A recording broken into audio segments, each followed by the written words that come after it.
Bonjour à toutes et à tous, bienvenue pour ce point d'information de la commune de Mency du vendredi 7 janvier 2022, le premier de cette nouvelle année, ce qui est l'occasion de vous présenter mes vœux de bonheur, de réussite, de joie et surtout de santé. La santé, parlons-en avec la flambée de l'épidémie de la Covid due au virus Omicron qui touche tout particulièrement l'Essonne, qui est le département francilien le plus touché. Face à cette recrudescence de l'épidémie, la commune a obtenu de la préfecture et de l'ARS l'autorisation de réouvrir un centre de vaccination. Celui-ci a ouvert ses portes mercredi dernier et se situe avenue d'Arblay, dans les salles Gilberte Martin et Jean-Claude Voland. Par rapport au centre qui fonctionnait au parc de Villeroy, il fonctionne beaucoup plus les après-midi et en soirée, ainsi que le samedi après-midi. Une ligne de vaccination à destination des enfants de 5 à 11 ans sera effective et ouverte dès la semaine prochaine. Les rendez-vous se prennent par Doctolib, par appel téléphonique, et je tenais à profiter de cette vidéo pour remercier l'ensemble des professionnels de la communauté de santé du territoire qui se sont mobilisés, les retraités et les étudiants des professions de santé qui viennent en renfort, et puis tous les agents de la ville, les élus et les bénévoles de la réserve communale de sécurité civile qui font fonctionner ce centre. Une pensée également pour nos pharmaciens et le laboratoire d'analyse médicale qui sont particulièrement mis sous tension du fait de la multiplication des tests à avoir, et puis pour les personnels des écoles qui, là aussi, qu'il s'agisse des personnels de l'éducation nationale ou de la mairie, sont en première ligne. Bah écoutez, le centre de vaccination de Mency rouvre aujourd'hui. Donc on a démarré à 14 h les premières vaccinations. Sur sollicitation de la préfecture pendant les vacances de Noël, que nous avons donc préparé toute cette réouverture avec nos équipes médicales et nos équipes communales et la réserve. Nous allons aujourd'hui vacciner de 14 h à 22 h et ce, tous les jours de la semaine, du lundi au vendredi à partir d'aujourd'hui.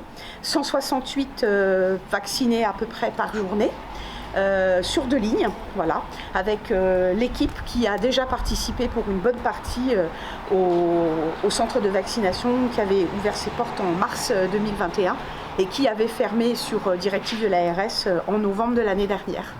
Nous ne savons pas combien de temps nous allons ouvrir, mais tout ce qu'on sait, c'est qu'on est de nouveau là sur le front pour vacciner un maximum de personnes et, comme d'habitude, essayer d'enrayer cette épidémie et de lutter comme on peut avec les armes qu'on a, et en tout cas le mieux qu'on peut pour vacciner le maximum de monde.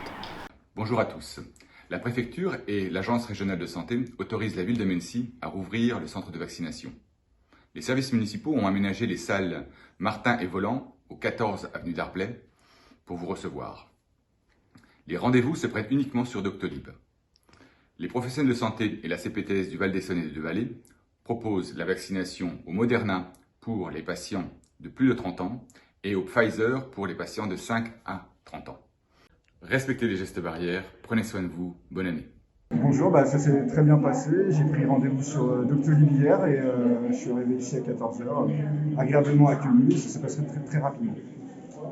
Si la trêve des confiseurs est, comme son nom l'indique, toujours une période extrêmement calme, deux choses importantes à noter. Tout d'abord, ça a été la réouverture d'un supermarché de proximité au centre commercial de la Verville, après la faillite et la liquidation judiciaire du Carrefour City. Toute une procédure de liquidation judiciaire qui est longue, parce qu'elle est extrêmement encadrée, qu'il y a des droits pour un gestionnaire, pour une entreprise, y compris quand elle fait faillite.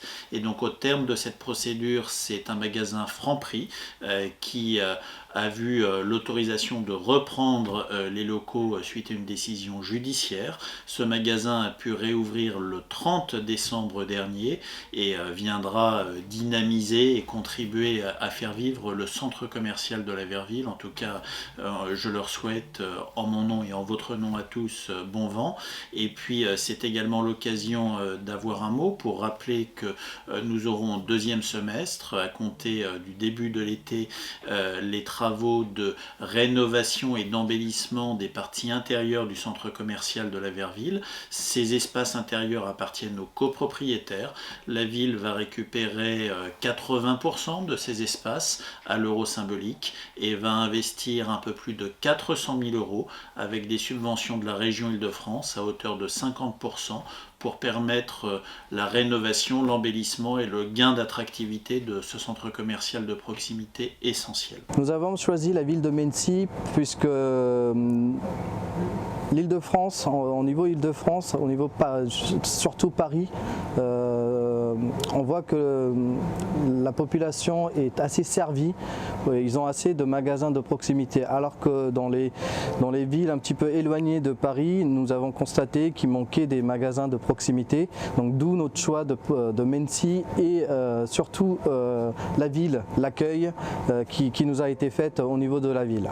Alors pour l'instant nous n'avons pas de produits locaux, par contre nous avons des produits frais, bio, etc.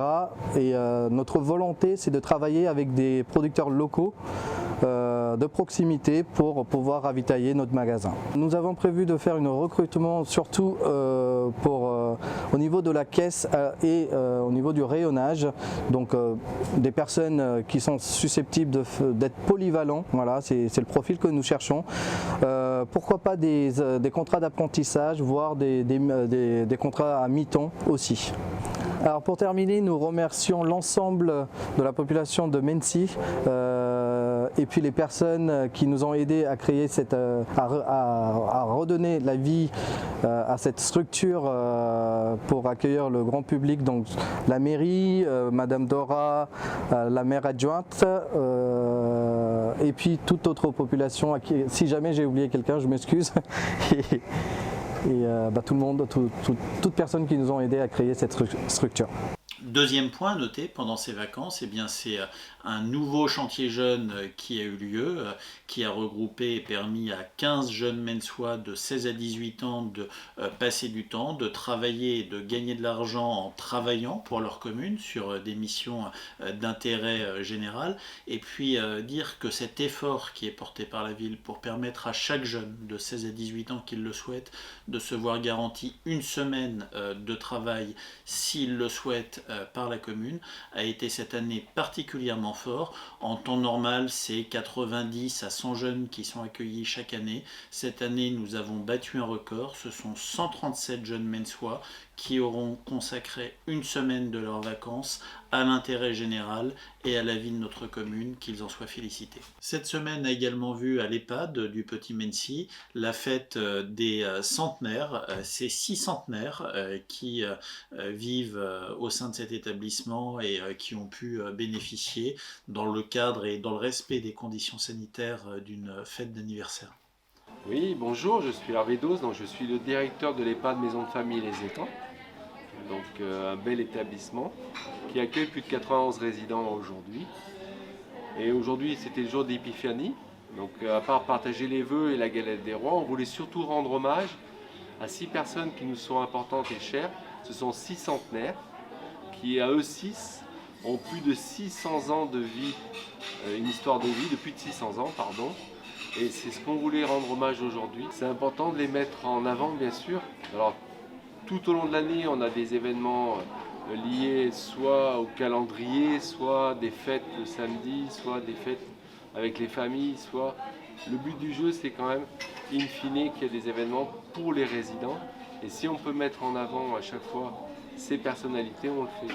Je remercie Monsieur le maire, bien entendu, pour sa participation à cet événement, à travers le cadeau qu'il a fait, sa présence à travers les élus et les jolies orchidées offertes à nos 6 centenaires. Voilà.